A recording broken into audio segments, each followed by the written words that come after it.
Je viens de faire une initiative parlementaire, de contrôle parlementaire. Je viens d'adresser une question écrite à 3 membres du gouvernement, à savoir Madame la ministre d'État, ministre de portefeuille, Madame la ministre des Mines et Monsieur le ministre des Finances de la République démocratique du Congo au sujet de la signature par les 3 membres du gouvernement d'un accord de joint venture avec la société Primera. La société Primera est une société de droit des Émirats arabes unis. Au terme de cet accord, il est indiqué que la société Primera et la République démocratique du Congo créent ensemble des sociétés Primera RDC. 2 sociétés Primera RDC. L'une, Primera Gold, pour l'or, et l'autre, Primera Metals, pour le 3T. Mesdames et messieurs la presse, il s'agit d'une mafia organisée. Pourquoi? Chaque société Primera n'apporte que 20 000 $. Je dis bien 20 000 $. Primera Gold, 20 000 $. Primera Metals, 20 000 $. Et dans les 20 000 $, la RDC apporte 9 000 et la société Primera n'apporte que 11 000.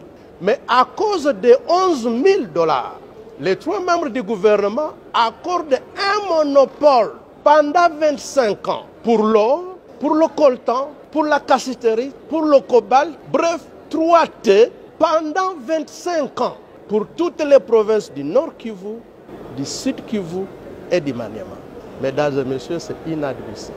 Maintenant, en termes d'obligation, la République démocratique du Congo s'engage à engager la société Sakima, qui est propriétaire de tous ces gisements, à signer un accord avec la société Primera pour 25 ans, en sorte que, à raison de seulement 11 000 $, Primera soit la seule société à pouvoir commercialiser l'or congolais, soit la seule société à pouvoir commercialiser le coltan, le cobalt, la cassiterite pendant 25 ans.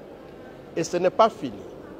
On accorde à la société Primera un régime fiscal privilégié, plusieurs exonérations inédites, et là où elle doit payer au taux de réduction scandaleuse. Rien que pour le coltan, les sociétés congolaises et entités de traitement congolaises payent 12% de la valeur de chaque marchandise, du moins de la cargaison des minéraux, à l'exportation. Là où les sociétés congolaises payent 12%, Primera ne payera que 3,5%.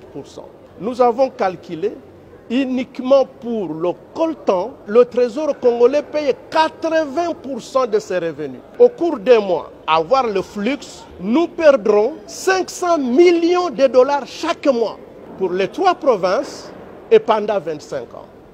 Nous avons donc dit que c'était inadmissible. Nous avons posé la question aux membres du gouvernement concerné parce que, comme vous le savez, le régime conventionnel a été abrogé par le nouveau code minier. Aujourd'hui, nous sommes sous le régime légal et toutes les sociétés sont traitées de la même manière. Le président de la République dit, et avec raison, vouloir créer des millionnaires congolais. Ce n'est pas en accordant un monopole immérité à une société étrangère que nous allons créer des millionnaires congolais. Ce n'est pas en accordant des exonérations illégales à un étranger que nous créons des millionnaires congolais. Et enfin, ce qui paraît scandaleux, en ce qui concerne le règlement du contentieux, les 3 membres du gouvernement ont renoncé au privilège de la souveraineté de la République démocratique du Congo. Je n'invente pas, le contrat est là gelé. Vous allez même le publier. En ce qui concerne le contentieux, les 3 membres du gouvernement mettent à égalité la RDC avec une société privée en disant que, en ce qui concerne le contentieux ou l'exécution des décisions arbitrales ou judiciaires nées de cette convention signée, la République démocratique du Congo n'invoquera pas son droit à la souveraineté, ni des immunités y attachées. Ce qui revient à dire qu'en exécution d'un jugement produit par Primera, nous pouvons nous retrouver avec le palais du peuple saisi. les comptes du trésor public saisis. Le palais de la nation, des immeubles, les symboles de souveraineté ne sont pas protégés. Disons que ce n'est pas normal. Ensuite, comme vous le savez, la société Sakima, à laquelle les 3 membres du gouvernement enjoignent de signer des contrats de jointe venture avec la société Primera, cette société a déjà signé des contrats de même nature avec des sociétés de droit congolais, lesquelles sociétés ne sont pas disposées à renoncer à leurs droits. Ils viennent de faire des déclarations. Il s'agit de la société Amir SARL, CDMC SARL, Stone Mining Company SARL,